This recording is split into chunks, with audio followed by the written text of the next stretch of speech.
welcome back to my YouTube channel. As promised, my hair is all natural today. This is my wash and go look. Did it last night and hopefully it stays all okay. This video is literally just about, as I said, my hair journey from about the age of 4 up till now. So if we just rewind back just a few years. So it all started when I was about 4 or 5 years old. And basically I was always referred to as the white girl with black girl hair. There were no other mixed race girls in my school, so I was always the different one. This then followed me into high school, and luckily there were a lot more mixed race girls, but they were a lot darker than me, so I was thought of myself as the ugly duckling. And I'd always have these stupid plaits all the way down here and my hair in a big ponytail. And then coming up to age 13, I remember for my birthday I said to my mum that I want to relax my hair. I want to have this white girl hair and just blend in a bit more. And I remember my friend Rosie, after, she was a bit like, oh my god, your hair's like mine. And I loved it because I fit in, especially with such a pale complexion. People didn't ever question it. They were just like, yeah, she's white. And I didn't, to be honest, see a problem with that. Then getting older, I thought, oh, my hair's not long enough.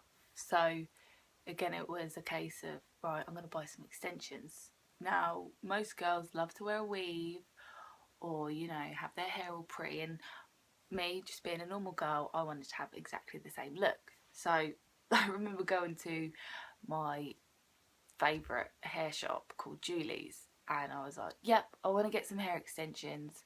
Now, me being a novice at this point, I was like, yeah, I'll have some glue with that. Big mistake. And I just remember parting my hair, and it got to the point where there was so much glue there that I was like, my hair's going to fall out. So then I evolved and I went up to clips. Now, these were perfect for me at the time, but if I wanted to wear my hair up, they would just constantly slide out. So as I was getting older and I was learning a bit more about hair, I thought I'm going to have a weave. And again, my best friend Rosie, she knew how to cornrow. Like, none of my black friends knew how to cornrow. My white friends knew how to cornrow. So got some hair again, got the string and everything, and I went round Rosie's and I was like, right, we're going to do a weave. And it took absolutely ages, but it did give me the look that I wanted.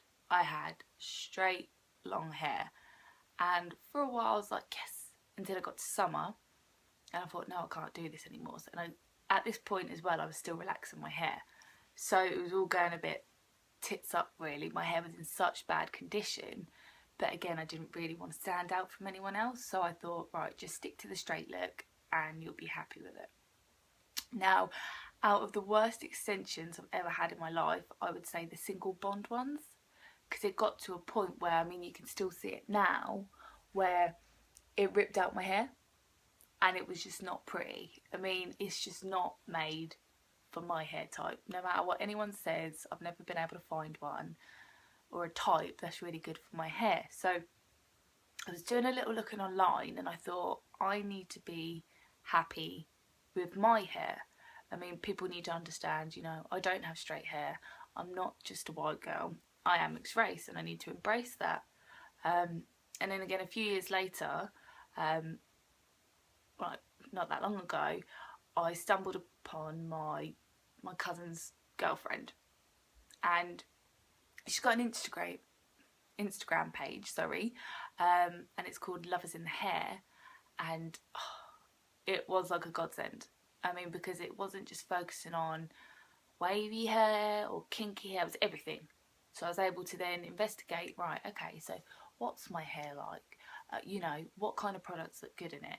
And I found out I've got like combination hair, a bit like your skin really. So here at the front, it is very curly and big, whereas at the top, it's very frizzy. So it's like, okay, well, what products do I use? So I now know what to use and what not to use. So at the moment I am using coconut oil, and what I'll also do is I'll do a rinse once a week wash and go, Bob's your uncle. And surprisingly, everyone likes it. I mean, I remember when I went to work the first day, and I remember speaking to my mum, and I was like, I don't want to go to work. I don't want to get on the bus. Everyone's going to look at me. This is going to be an absolute nightmare. And then I got a few looks, surprisingly, of black people. And I thought, okay. And then I got to work, and I could see all the other black girls looking at me because they all had straight hair. They all had weaves, wigs, you know, relaxed hair. And then there was me with this. So I was feeling very self-conscious. And the only other time that I'd worn my hair like this was when I was on holiday with my boyfriend. So this was a bit like, nobody look at me, please. I don't want this attention. But then I noticed that there was a change. There was this one girl who then actually came into work with her hair natural the week after. And one of my good friends, Kersha, she didn't want me to be by myself. So she actually came in with her natural hair as well. Now, Kersha is darker than me. So it looked more natural on her. And I remember we were outside and this girl actually asked me if I had permed my hair. And I was a bit like, no, this is just my hair.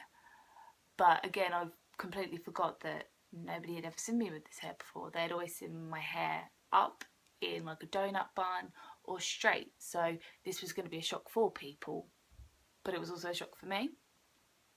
So over the last, I would say, year, I've slowly been getting used to being myself in regards to my hair and not looking to impress anyone but me. I mean, this is my crown after all, so I'm still learning. I'm still trying to find out what products are best for me and trying to teach my mum. I mean, my mum, she's biracial, but she grew up with a white mum, so her mum didn't know how to do her hair, and in turn my mum didn't know how to do my hair. So anything that I do learn, I then pass on to my mum. So again, it's just, I'm educating myself, and again, I'm looking online, seeing all these beautiful black women with their natural hair, and it just seems as if now it's not so much of a taboo. You know, people are accepting us for having our natural hair, and, you know, accepting that our hair isn't nappy.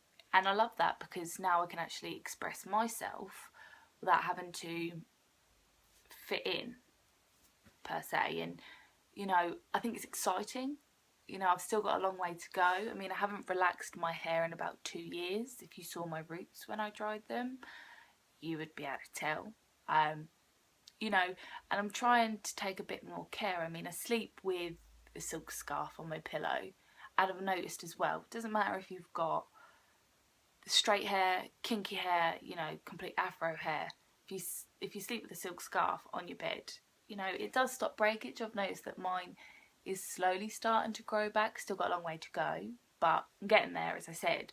You know, just using a lot of natural products like coconut oil. It's good for everyone's hair. And I'm really confused as to why I didn't know about it before. It just seems as if everyone's using it now. So I was like, oh, I'll give that a go, see how that is. And I'm like, oh, you know, my hair looks good.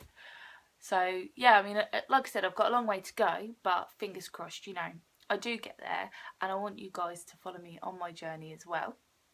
But again, as I always say, you know, if you want to give me any suggestions on what products to use, you know, you want me to review anything for you, just leave me a comment. And again, please like and subscribe, and I shall see you soon. All right.